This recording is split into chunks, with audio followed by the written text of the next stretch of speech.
उठले मी पहिल्यांदा ना फोन चेक करते. I know it's a bad habit but still. आणि त्याच्यामध्ये ना इंस्टाग्राम ओपन करून बघते की फॉलोअर्स वाढलेत का, किंवा DM आलाय का, किंवा लेटेस्ट ट्रेंड काय आहे.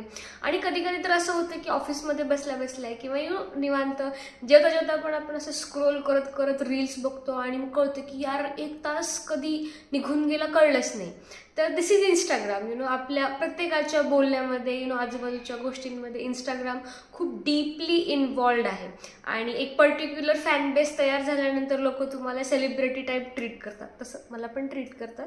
बट स्टील, तर काय असेल या इंस्टाग्रामची नेमकी कथा, आणि कोण असेल या इंस्टाग्रामचा फाउंडर, आणि त्याची स्टोरी कशी असेल लॉन्च करेपर्यंतची. तर hi and hello, welcome to readers डायस. आजच्या व्हिडिओमध्ये आपण इंस्टाग्रामची कथा पाहणार आहोत, त्याच्या फाउंडरचा स्ट्रगल पाहणार आहोत. त्याआधी तुम्ही रीडर्स डायसला सबस्क्राईब करा आणि इंस्टाग्रामवर रीडर्स_डायस इथे तुम्ही फॉलोही करू शकता. So now let's get started with the video. आजचा व्हिडिओ स्टार्ट करण्याआधी लेट मी टेल यू की इंस्टाग्रामची ही जी स्टोरी आहे ती आपण सायन्स स्टोरी या कथा तंत्रज्ञानाच्या या डॉक्टर प्रज्ञावंत देवळेकर यांच्या पुस्तकातून मी तुम्हाला एक ग्लिम्स सांगणार आहे. डिटेलमध्ये जर तुम्हाला जाणून घ्यायची असेल ही स्टोरी तर ऑब्व्हियसली तुम्हाला हे पुस्तकच वाचावं लागेल. या पुस्तकामध्ये इंस्टाग्राम व्यतिरिक्त कागदाचा शोध कसा लागला आणि पेन्सिलचं महत्त्व काय असतं, अशा छोट्या छोट्या गोष्टींचा शोध कसा लागला, या सगळ्या कथा याच्यामध्ये आहेत. किंवा गुगलची पण सक्सेस स्टोरी आहे. सो तुम्हाला अशा जर स्टोरीज वाचायला आवडत असतील तर तुम्ही हे पुस्तक वाचू शकता. मी तर म्हणेल हे शाळेतल्या मुलांसाठी, ज्यांना त्यांचा IQ वाढवायचा असेल, नॉलेज वाढवायचं असेल, त्यांच्यासाठी हे पुस्तक बेस्ट आहे. डॉक्टर प्रज्ञावंत देवळेकर यांची अजून 2 पुस्तकं आहेत सेम बेसमध्ये. सायन्स स्टोरी असंच नाव आहे. हा 3 पुस्तकांचा सेट आहे. कथा तंत्रज्ञानाच्या, कथा अवलियांच्या, आणि आय गेस तिसरं पण एक आहे जे मला आता आठवत नाहीये. पण यात हे 3ही पुस्तकं तुम्ही शाळेतल्या मुलांना वाचायला देऊ शकता.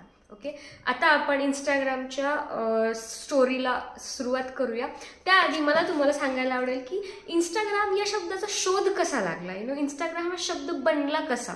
तर इन्स्टंट आणि टेलिग्राम या दोघांना एकत्र करून इंस्टाग्राम हा शब्द बनला. आणि याचा फाउंडर केविन सिस्ट्रोम याने सोशल मीडियाचा ना असा चेहरा मोहराच बदलून टाकला. म्हणजे social media equal to Instagram एवढं महत्त्व आजकाल इंस्टाग्रामला आलेलं आहे. आणि याची जी सुरुवात आहे ती खूप छोट्या अशा सुंदर कल्पनेतून झाली होती की त्याला असं वाटत होतं केविनला की फोटोसोबत लोकेशनसुद्धा शेअर होईल असं काहीतरी ॲप आपण बनवलं पाहिजे. पण मला असं वाटतं की हे जे सक्सेसफुल लोक असतात ज्यांच्या डोक्यामध्ये अशा मोठ्या मोठ्या आयडियाज येत असतात ते एका रात्रीत सक्सेसफुल होत नाहीत. त्याच्यामागं खूप सारं अपयश असतं, खूप सारा स्ट्रगल असतो, मेहनत असते, आणि द काइंड ऑफ माइंडसेट जो त्यांचा असतो ना तो त्यांना त्या एका छोट्याशा कल्पनेपासून एवढं मोठं घवघवीत यश मिळवून देतो. मग काय असेल त्या केविनची कथा, कसा बनला तो फाउंडर इंस्टाग्रामचा. तर हा आपला भाऊ केविन शाळेत असताना त्याने त्याच्या मित्रासोबत मेसेंजर अकाउंट हॅक करणारा कॉम्प्युटर प्रोग्राम बनवला.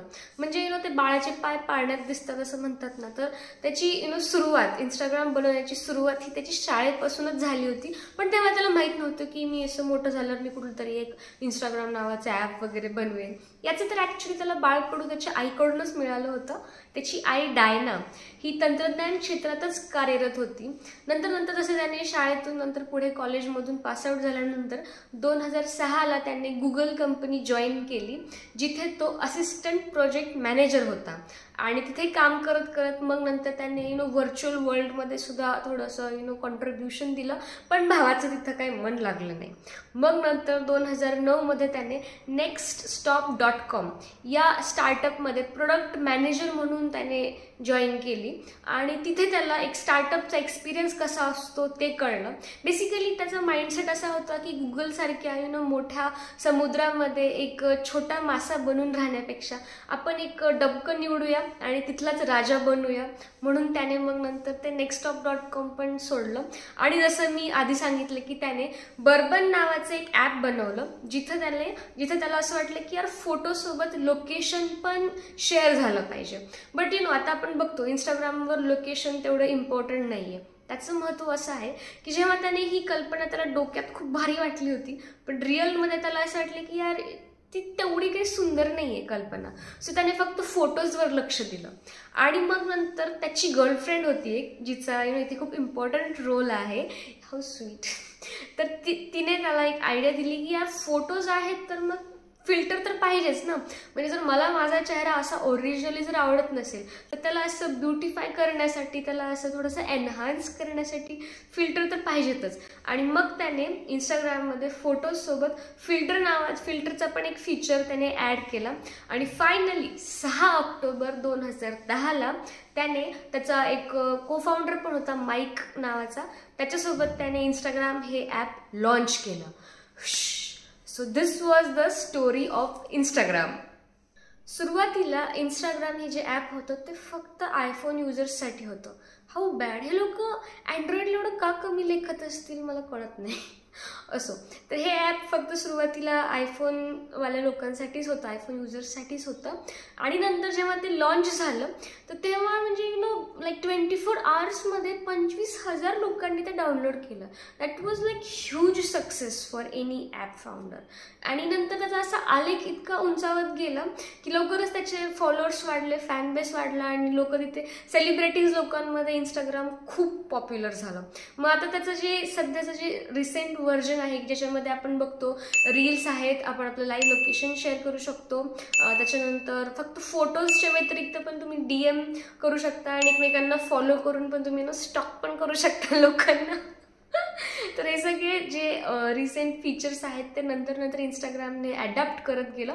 2012ला फेसबुकने ते $1 अब्ज ते इंस्टाग्राम ॲप विकत घेतलं केविनकडून. And yes, this is the story of Instagram. कशी वाटली तुम्हाला ही स्टोरी? अजून अशा कुठल्या स्टोरीज तुम्हाला जर माझ्याकडून ऐकायच्या असतील तर तुम्ही मला कमेंटमध्ये सांगू शकता. आणि अशा छान छान बुकिश कॉन्टेंटसाठी तुम्ही रीडर्स डायसला फॉलो करायला विसरू नका. आपल्या इंस्टाग्रामवर रीडर्स_डायस इथे सुद्धा अकाउंट आहे पुस्तकांशी रिगार्डिंग. मी माझी माहिती तिथे सांगत असते, तिथे पण तुम्ही फॉलो करा. आणि येस, तुमचे हे असं जे नर्ड लोक आहेत, गिक्स आहेत की ज्यांना अशा स्टोरीजमध्ये, सायफाय स्टोरीजमध्ये इंटरेस्ट आहे, त्यांच्यासोबत हा व्हिडिओ शेअर करा. And thank you so much for watching. भेटूया पुढच्या व्हिडिओमध्ये. Bye bye.